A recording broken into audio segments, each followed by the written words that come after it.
You are standing in the center of a cavernous, perfectly polished bank lobby. Your heart is hammering against your ribs like a trapped animal. You are wearing a heavy tactical vest and a black ski mask. The air smells like floor wax and your own cold sweat.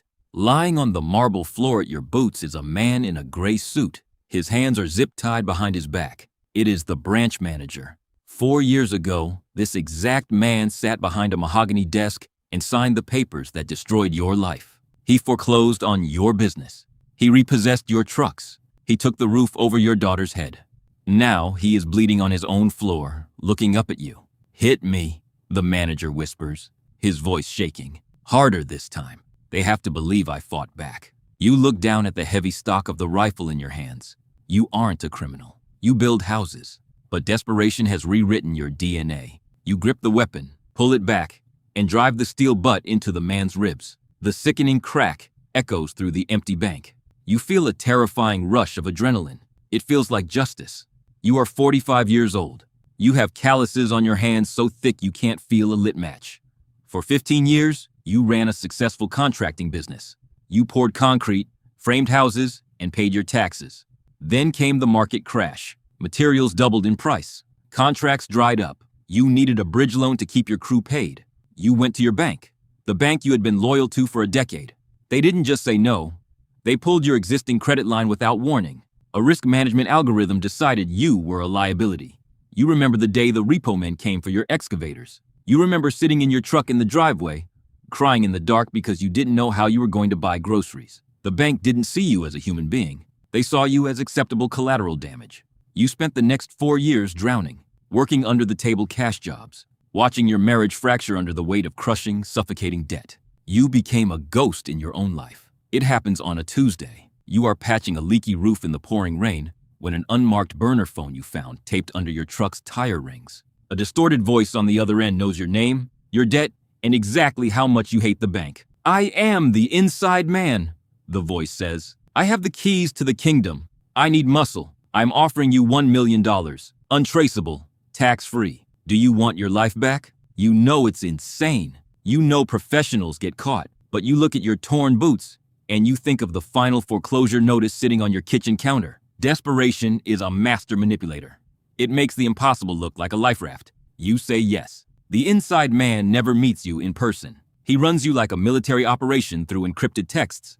You are introduced to 2 other men in a dark parking garage, a mechanic and an EMT. You don't know their names. You aren't allowed to speak to them. The inside man's rules are absolute. No personal details, no cell phones. Buy your gear with cash across 3 different state lines. You drive 12 hours through the night to a surplus store in Nevada to buy the tactical vests, the heavy canvas duffel bags, and the zip ties. Every time you cross a state line, your stomach churns. You are crossing the event horizon. You memorize the blueprint the inside man sends you. You know the vault has a blind spot 3 feet wide. You know the young security guard goes on break at exactly 11:10 p.m.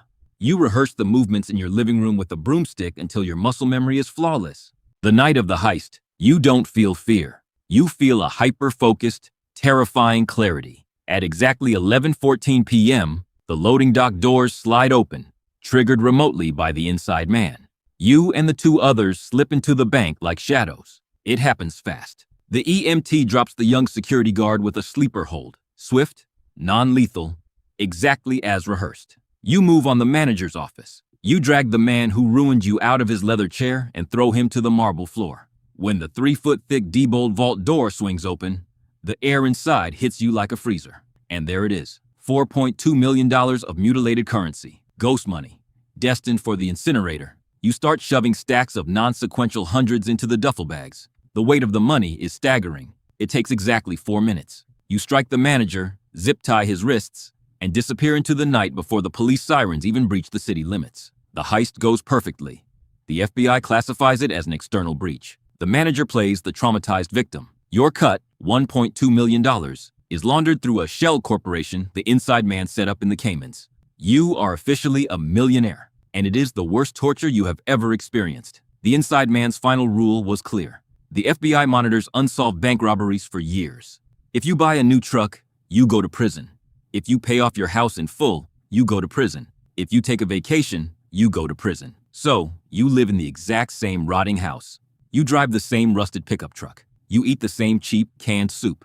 You have a digital ledger on an encrypted hard drive showing 7 figures, but your electricity still gets shut off when you miss a payment. You realize you didn't steal freedom. You stole a curse. You are a starving man sitting at a banquet table with your jaw wired shut. The anxiety of being broke is replaced by the paralyzing, suffocating paranoia of being watched. It is 4 years later.